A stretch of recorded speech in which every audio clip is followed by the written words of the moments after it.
So how many of you have ever wondered if there's some sort of historical figure that you don't know about? Not many people know Nikola Tesla.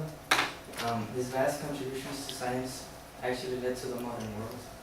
And I don't ever recall reading about him in any of the years I was in school. Nikola Tesla was the man who invented the 20th century, and that's actually the title of the book I was using. And it's by Robert Lamas, and it was published in 1999. The story of Nikola Tesla is it's hidden through history. Like, there's facts about him all over, we just never know about it. And I think that by talking to you about Nikola Tesla today, I'll help you know a little bit more about history and how we got here today. And you'll see what I'm talking about later on. And I will be discussing like the most important parts of his life. So I'm not going to talk about when he was born and etc. etc.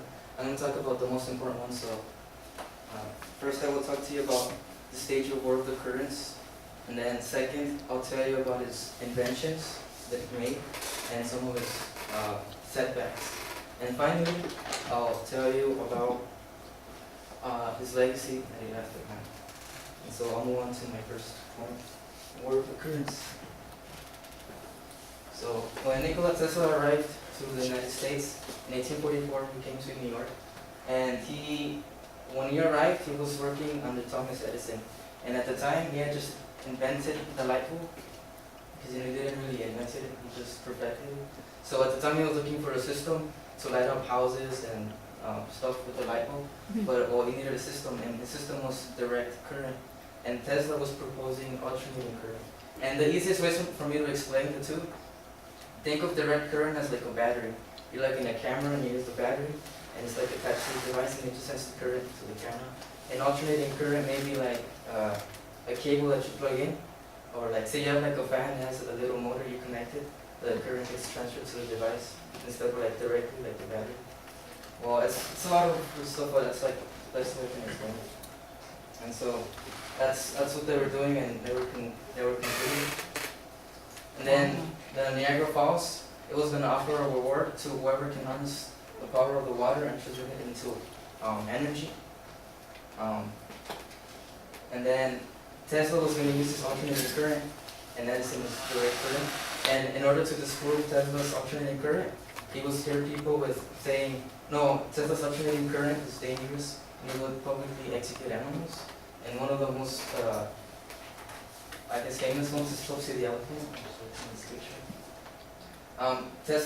Tesla's alternating current succeeded, and then George Westinghouse bought his patents for it. So that means he was going to be the one, Westinghouse was going to be the one that was in charge of alternating current. And then in 1893 at the Columbian Exposition, which was to celebrate the day Columbus discovered America, even though it was a little bit late, Tesla's alternating current lit up the whole stage. So this was the beginning of New York, because he used electricity to light everything up. Remember, in these ages, electricity wasn't there, so this is a very important time in history, Tesla.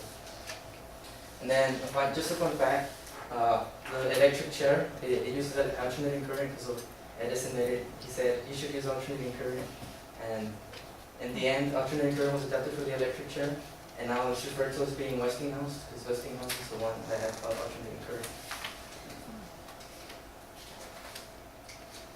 So, let me go to the next slide. So with Tesla's alternating current having succeeded over Edison's direct current, that was just really the beginning for Tesla. He was going to make more inventions, and he was going to have some setbacks as well.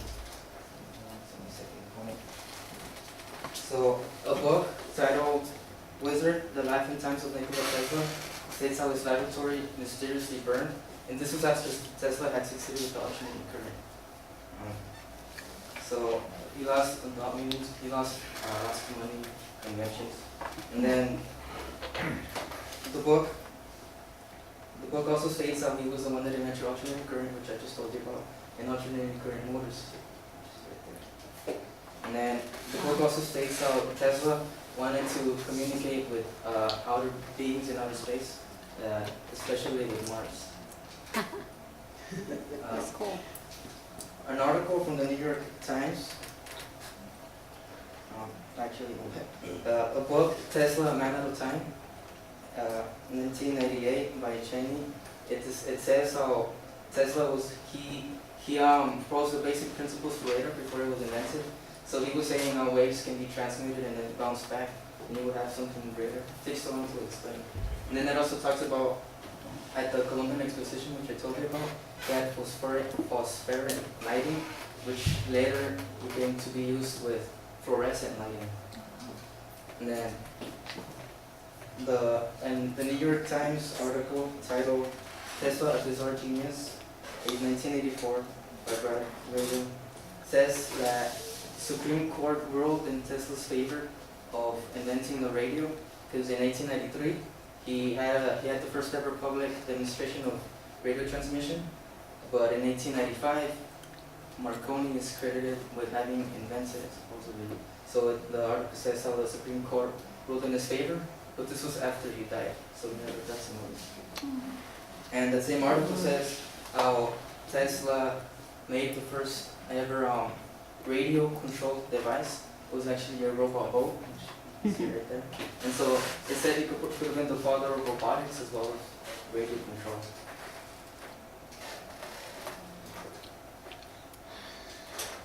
And finally, Encyclopedia Britannica Online states how Tesla was experimenting with shadowgraphs before X-rays were discovered by someone else. And shadowgraphs are similar to what was used when they discovered X-rays.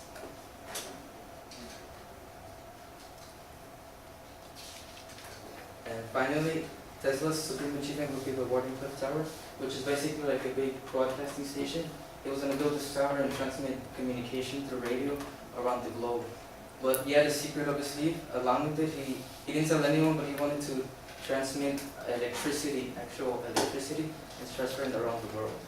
But a man by the name of J.P. Morgan, he was the one that funded the project. But when he found out Tesla was going to send the radio signals free for the people, he said, well, I can't do this, I'm not going to get anything out of it. So then the tower was eventually destroyed. And if you go today to Rhode Island, New York, where the tower used to stand, you can see the base, and the land is actually not for sale. And the New York Times article by Brad William, titled "Better to Preserve a Visionary's Bold Leader," that's what said that the land was sale, and this was for sale. This was some information about it. And then Tesla's setback with the Wardenclyffe Tower put him in a state of depression. And this was eventually was going to lead him to be like, no one was going to believe him and stuff. So, alright, on to my final point. He said he proposed the death ray.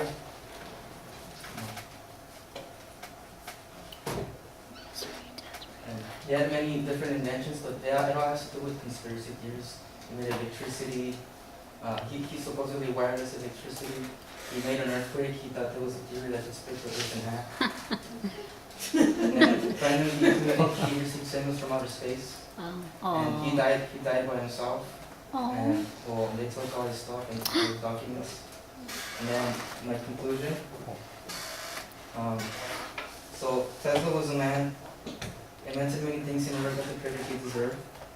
And I talked to you about the most important parts of his life, which were the world occurrence, and second, I told you about his inventions and some of his setbacks. And finally, I briefly talked to you about some of his his legacy and some of his weird stuff that he created. And I'd like to finish with this quote. And I know you commuted for a while, and I have the honor of reading it to you. It says, let the future tell the truth and evaluate each one according to his work and accomplishments.